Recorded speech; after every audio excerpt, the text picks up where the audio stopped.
राज्यातील शेतकरी बांधवांसाठी महत्त्वाचा हवामान अंदाज समोर आला आहे.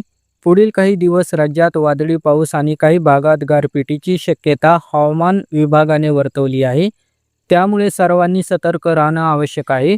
आज राज्यातील नंदुरबार, धुळे, जळगाव, नाशिक, अहिल्यानगर, पुणे, सांगली, सोलापूर, धाराशिव, लातूर, बीड, जालना आणि छत्रपती संभाजीनगर या जिल्ह्यामध्ये काही ठिकाणी वादळी पावसासह गारपिटीचा इशारा देण्यात आलेला आहे. याशिवाय कोकण पट्टा, मध्य महाराष्ट्रातील इतर भाग आणि विदर्भातील काही जिल्ह्यामध्ये वादळी पावसाची शक्यता आहे.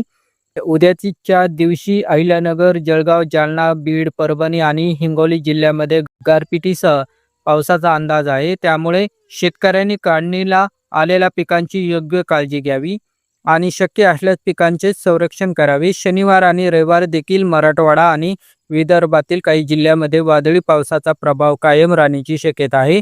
विशेषतः नांदेड, परभणी, हिंगोली तसेच विदर्भातील नागपूर, चंद्रपूर आणि गडचिरोली या भागामध्ये वाऱ्यासह पाऊस पडू शकतो. सोमवार पूर्व विदर्भात पुन्हा वादळी पावसाचा अंदाज असून यवतमाळ, वर्धा, नागपूर, भंडारा, गोंदिया आणि चंद्रपूर जिल्ह्यामध्ये काही ठिकाणी पावसाची शक्यता आहे. या पार्श्वभूमीवर शेतकऱ्यांनी शेतातील कामे नियोजनबद्ध करावीत. उघड्यावर ठेवलेले धान्य सुरक्षित ठिकाणी हलवावे आणि जनावरांची काळजी घ्यावी. अशा शेती संबंधित अपडेट्ससाठी संदीप कृषी सेवा केंद्र या यूट्यूब चॅनलला सबस्क्राईब करा आणि व्हिडिओला लाईक करा व शेअर करायला विसरू नका. धन्यवाद. जय जवान, जय किसान.